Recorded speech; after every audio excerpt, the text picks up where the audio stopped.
عايزه اتطلق، جلسه بعنوان عايزه اتطلق لان جوزي مش من حقه. العميله زوجه عندها 25 سنه، متجوزه بقالها سنتين، وكان عندها اصرار رهيب على حجز جلسه سريعه، وقالت في رسائلها للمساعده ان انا لازم ادخل جلسه سريعه لان انا على وشك الانهيار وبتطلق. لما بدات معاها الجلسه قلت لها يا حبيبتي بعد الشر لا قدر الله تتطلقي ليه؟ قالت لي للاسف اني للاسف وقعت في زوج متسلط عنده جبروت في تعامله وعايز يلغي شخصيتي. انت يرضيكي ان انا اعيش مع واحد يلغي شخصيتي وكياني؟ قلت لها لا طبعا، غير مقبول ان زوجك يلغي شخصيتك او انت تلغي شخصيه جوزك. كل واحد لازم يكون سكن للتاني بس بشخصيه مستقله. قالت لي تمام.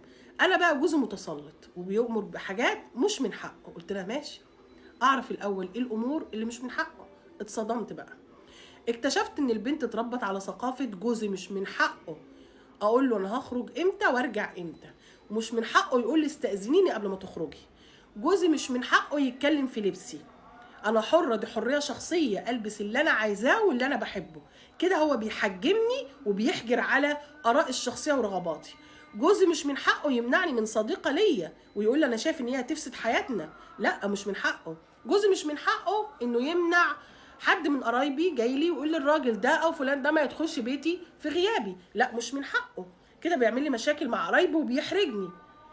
ومش من حقه، مش من حقه في حوالي 10 حاجات اكتشفت انه كلها من حق الزوج، وكلها امر بها الشرع. لا شرعا ما ينفعش تخرجي من بيتك الا باذن زوجك، الا لو كان في اتفاق بينك وبينه.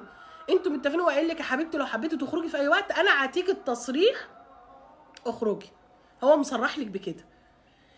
واكتشفت ان البنت عايزه تقلد نفس الثقافه اللي هي عاشت فيها او شافت مامتها وباباها بيتعاملوا بنفس الطريقه. طب انت ازاي تسيستمي جوزك على نفس السيستم بتاع ابوك؟ الشخصيتين مختلفتين تماما. والزوج مش مجبر انه يسيستم على نفس البيئه اللي امك وابوكي عاشوها، هو مش مجبر، وخصوصا لو هي غلط وتخالف الشرع، مع احترامي للجميع. ايه علاقه احترامك لجوزك بكيانك وشخصيتك واستقلالك؟ الاتنين مش متعارضين. انا ست مستقله وليا كيان وشخصيتي ومتعلمه وبشتغل ولكن اراعي الله عز وجل وبطبق القواعد الشرعيه اللي هي بتقول ما تخرجوش من بيتك من غير اذن جوزك، اللي هي بتقول ان الزوج من حقه يقول مين يدخل بيته في غيابه او في حضوره ومين ما يدخلش، اللي هي بتقول ان الزوج لازم يكون له ملحوظه على لبسك ويقول ويقيمك في لبسك ويوجهك ويقبل او ما يقبلش. في لبس ما يقبلوش. مش الرجال قوامون؟ ما القوامه هنا تكليف، التكليف هنا رعايه، الرعايه انه يحافظ عليك مش بس يصرف عليك، ويحافظ عليك حتى من شر نفسك.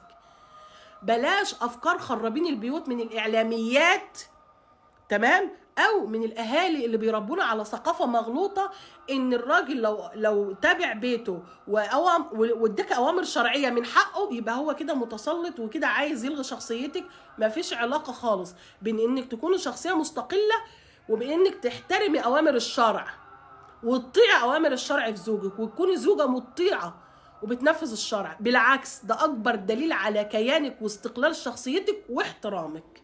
فما فيش تعارض، ما فيش حاجه اسمها مش من حقه، لا من حقه حاجات كتير. بقيتي وزيره، بقيتي سفيره، بقيتي زي ما تكوني انت تحت رعايه زوج له حقوق عليكي وانت برضه ليكي حقوق عليه. فما ينفعش نقول انا هتطلق اصله مش من حقه. دمتم جميعا سعداء. تحيات فوفا، السلام عليكم.